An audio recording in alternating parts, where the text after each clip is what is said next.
I know what you guys might be thinking here, and yes, this is yet another training camp brawl video that I'm bringing you guys today, and it's very important that you guys know that no, we are not transitioning into MMA content or into boxing content. It just so happens that for some reason, 2021 training camps are quite possibly the most tense and aggressive training camps we've had in quite some time. Maybe because they didn't really have joint practices last year, but I digress. Before we get to the content, just a reminder, man, I'm giving away a PlayStation 5 or an Xbox Series X to a subscriber that turns on our notifications on this channel. I think even more importantly, and yes, I read the comments saying please don't do this, but I have to, otherwise YouTube won't push out my content, especially if I'm making content about a fight in training camp. But since we're doing content on a fight in training camp, there's a good chance that this video is going to get demonetized. If my video gets demonetized, then YouTube will not push it out to a larger audience because they won't put an ad on it, and therefore they can't make ad revenue off of the video. So the way we could counteract that is if you guys leave a like on this video, it'll push it out to a large audience, even though if it potentially gets demonetized. Now that we get all that out of the way,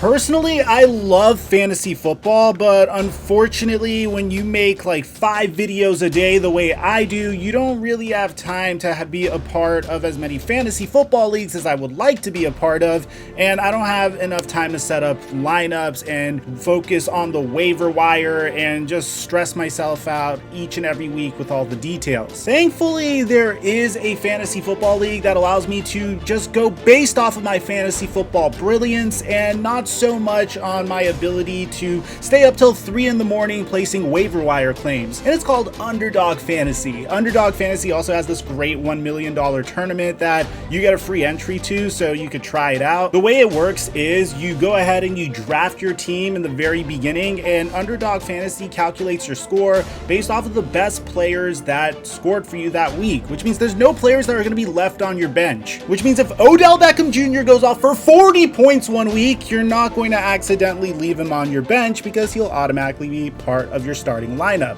Your best players are automatically in, the players that stink stay on the bench, and honestly, I think it's a way better way of playing fantasy football. So you can check it out by using my link in the description down below, and if you use my promo code, you get a free $25 to try it out. And thank you, Underdog Fantasy, for the sponsor. Mic check 1 2 1 2. What's going on, everybody? I wanted to give a huge shout out to all those that wished me to feel better yesterday when I was recording as I was sick. No, I did not have COVID, although I did take 2 tests and both of them came back negative.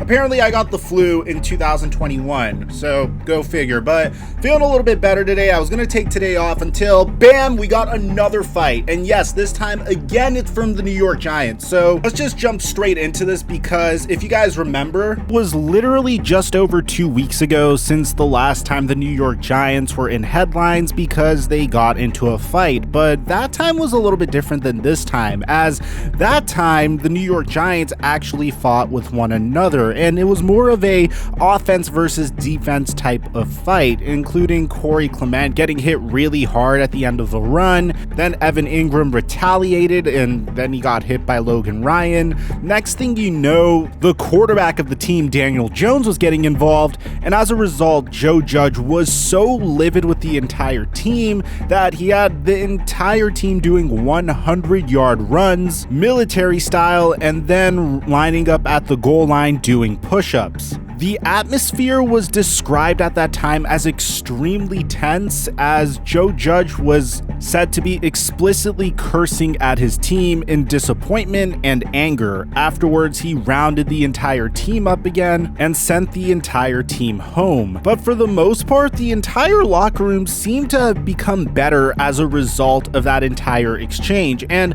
honestly, it's a significantly different story when a team fights within themselves and a team decides to fight with another team in a joint practice. But I'd imagine that the disciplinary action may have carried over to joint practices, but I guess I was wrong. In this instance, Sterling Shepard, going into his 6th season with the New York Giants, got into a fight in the midst of a joint practice with the Cleveland Browns. And unlike the Antonio Brown incident from yesterday, this situation's a little bit more like the Aaron Donald fight that we covered a couple of weeks ago, where there's actually a storyline to it, and it's extremely unique and fairly unusual towards the end. So the fight was mainly between Sterling Shepard and Troy Hill of the Cleveland Browns, and you can see from this clip that it initially started from Troy Hill covering Sterling Shepard, and there was some jawing and some competitiveness going back and forth between the two of them. Honestly, this is nothing unusual to me. If you're a wide receiver going up against a cornerback in a joint practice and the cornerback that is covering you isn't on your team,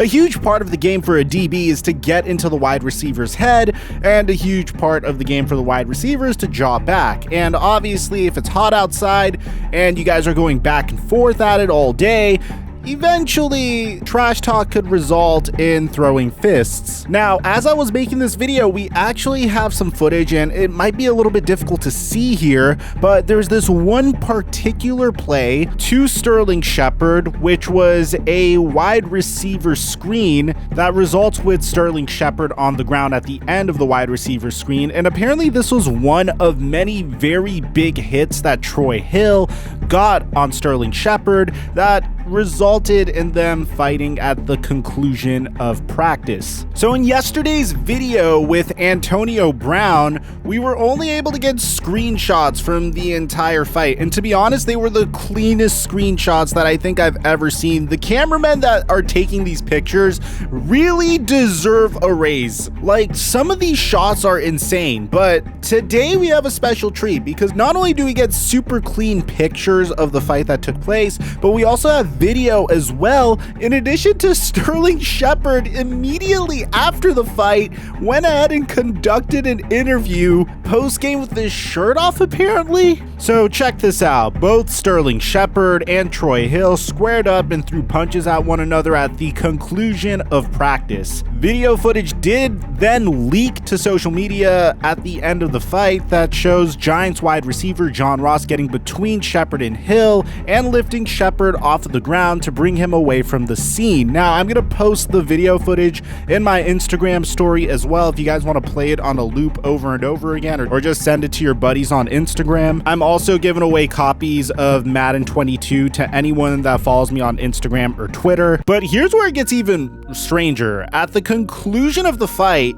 Sterling Shepard apparently takes off his shirt and then walks towards the buses alongside Giants wide receiver Darius Slayton, which is very normal, but then he could go about his business like nothing happened and conduct post-practice interviews with Giants media from New York and New Jersey, who were interviewing Daniel Jones at the opposite end of the facility as the fight was going down. So imagine if you're Daniel Jones watching Sterling Shepard fighting as you're giving an interview, and then Sterling Shepard is slowly approaching you, and then it's his turn to start conducting interviews with the media. Now, Shepard approaches the media without a shirt, and of course the Giants public relations employee would eventually give him one to put on for his interview, and the first question that he was asked was whether he was surprised that no fights broke out during practice, despite all of the trash talking that had transpired throughout practice. Now, I was looking for the video clip of this interview. I think unfortunately I made this video way too quickly, so maybe by the time this video is out, the actual interview will be there, and if it is, I'll post it onto my Instagram story. But for now, I could just give you the words he said. So Sterling Shepard responds saying that, no, it's friendly competition. That's what we came out here for. It's competition. It's going to get into a talking match, and it's going to get physical out there. This is football. This is what we do. They understand that on that side. We understand that over here. Shepard then gets followed up with a question about how much he enjoys that competitiveness and that aggression. And Shepard responds saying that we got a feel for it yesterday, but we didn't have that juice we had today. But that's what it's all about. That's why we came out here to get good work, and I felt like that's what we got today. Now, if you think that's funny, wait until you hear Kevin Stefanski, the head coach of the Cleveland Browns, reaction to this fight. It's nothing like Joe Judge's reaction to the New York Giants getting into a fight in the midst of their own training camp a couple of weeks ago. When he was asked about the Sterling Shepard-Troy Hill fight and what he thought about the fight, Kevin Stefanski said he didn't even know that it happened and that this was news to him, and he thanked the media for breaking that to him. Now, there were multiple players getting into dust-ups, but nothing big happened. Like Jabril Peppers apparently got into it with Browns defensive lineman Malik Jackson. But earlier in training camp, Joe Judge made it clear, like we said earlier in the video, that he had a zero tolerance policy towards fighting. So I guess that's why there was a fight at the end of practice and not in the middle of the practice, because when Daniel Jones was asked why he felt like there were no fights at practice on Friday, he responded by saying, "Y'all were there when we got into a fight," and he probably was referring to the fact that they had to run multiple full field gassers and to complete 30 push-ups twice. Now, as of now, it is unknown whether or not any punishments will be handed out. It doesn't seem like this was as serious as we're making it out to be, but it's still very entertaining because there's been multiple of these fights in the midst of training camp going on so far, and I don't know what's causing it. So let me know in the comment section down below what you guys think about all this. Aside from that, I'm your boy Mike, and I'm dropping our mic until our next upload.